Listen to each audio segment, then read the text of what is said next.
Hello, c'est maman qui peut. Ça fait longtemps qu'on n'est pas revenu s'amuser un peu sur PowerPoint. Donc aujourd'hui, j'avais juste envie de faire une petite vidéo sur PowerPoint. Donc, scénario, votre patron euh, vous demande de faire une présentation PowerPoint et il vous donne ça. Il vous dit, ce sont ça mes points, tu me fais une présentation PowerPoint avec ça. Ne te casse pas la tête, c'est juste que j'ai pas le temps de commencer. Je dis ça pour pas que que la vidéo soit longue, hein. Fais-moi juste une jolie intro et je me débrouillerai pour le reste des slides. Mais je veux que tu me fasses apparaître ces points-là en intro de manière originale. Voilà.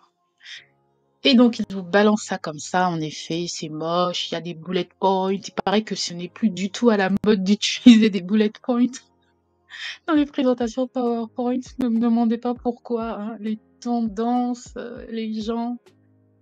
Ah, on crée ce qu'on veut. Donc, ok, on va faire quelque chose d'amusant, n'est-ce pas? On va essayer. Donc, on va commencer avec ce gros pavé là. Ce gros pavé, on va essayer de le présenter différemment. Donc, déjà, on va le sélectionner. On va faire un clic droit et on va aller dans Convertir en graphique Smart. Et là, on va avoir le choix entre plusieurs graphiques. Comment est-ce qu'on veut faire apparaître notre texte? Voilà, donc je vais m'arrêter, je vais choisir celui-là. Je le sélectionne. Ensuite, je garde le tout sélectionné. En haut à droite, j'ai convertir, voilà. Parce que la flèche, visiblement, ce n'est pas vraiment une évolution que j'essaie de montrer. Donc, je vais me séparer de la flèche et je clique sur convertir en forme. Et une fois que c'est converti en forme, je peux me séparer de la flèche en arrière-plan. Voilà, je peux descendre mon texte ici, faire une petite mise en page avec le titre, par exemple, un héritage méconnu. Voilà, admettons qu'on le met comme ça, voilà. C'est pas bien grave. Maintenant, on va chercher une image et ensuite on va faire la mise en page du contenu en fonction des couleurs de l'image, bien sûr. Donc, on va aller dans Insertion, Image, Image de la photothèque. Donc, vous pouvez mettre un arrière-plan, je monte sur l'arrière-plan, mais je choisis juste de mettre une image pour pouvoir mettre une animation sur l'image. Parce que si je mets une image en tant qu'arrière-plan, je ne pourrai pas faire ce que je veux après, faire l'animation.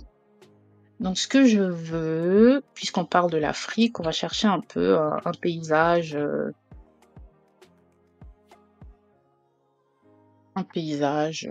Est-ce que si je rajoute africain, non. On va garder paysage et on va chercher une image, celle-là? Non.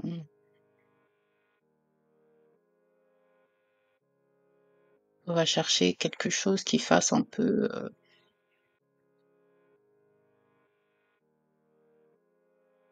un joli paysage, des montagnes.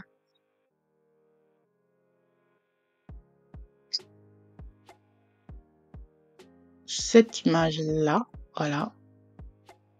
Faire des montagnes comme ça en Afrique, n'est-ce pas?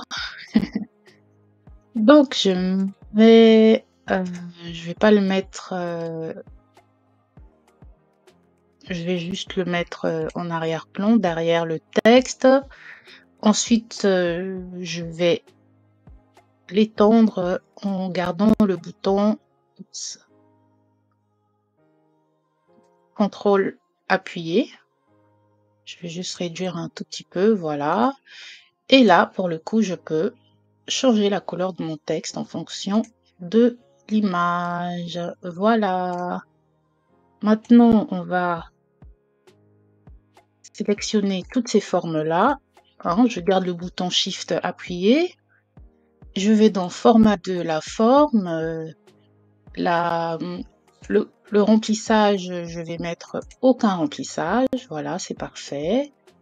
Et je peux laisser comme ça, c'est voilà. Et je vais mettre en gras tout le reste du texte. Tout simplement en gras pour que ça ressorte un peu mieux. Voilà.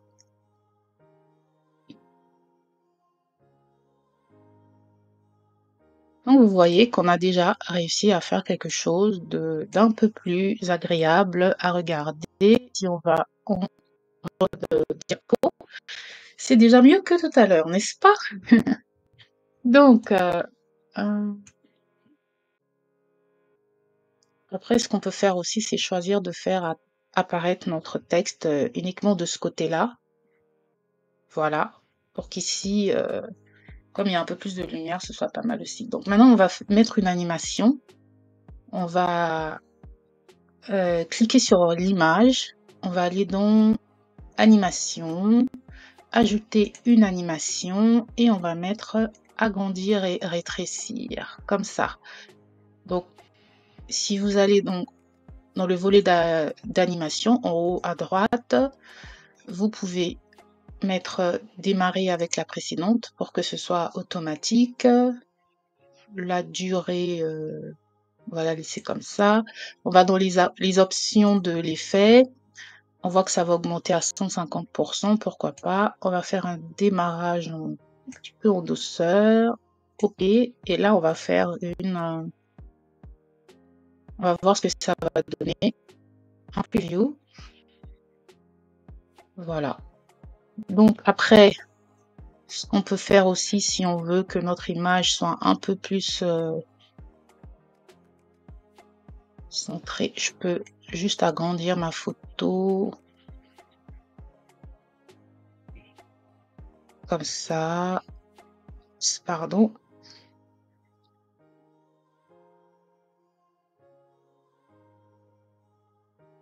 Voilà. OK. C'est à peu près l'effet qu'on... Donc maintenant, ce que je vais faire, c'est que je veux que ce soit un peu plus dynamique. Donc je peux insérer aussi des formes. Donc je vais dans Insertion, Forme. Je vais prendre ça et je vais insérer des formes qui vont à chaque fois mettre comment vous appelez ça? Mettre en valeur mon texte. Voilà. Oui, c'est ça. Donc, je vais dans le format de la forme aussi. Je vais augmenter la transparence. Je vais changer la couleur de ma forme. Donc, une couleur qui rappelle un peu l'image. Et je vais la mettre... je vais la faire reculer. Comme ça, voilà. Et ensuite, je duplique juste ma forme et je l'amène ici pour l'adapter au reste de mon texte.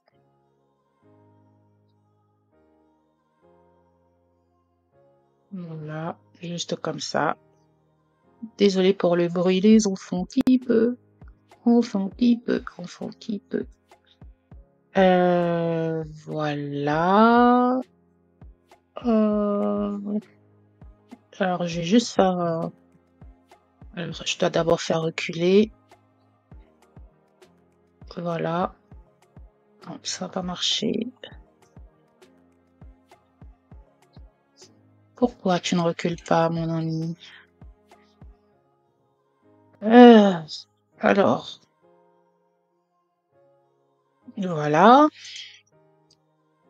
Et on met d'abord mon preview pour voir ce que ça donne. Voilà.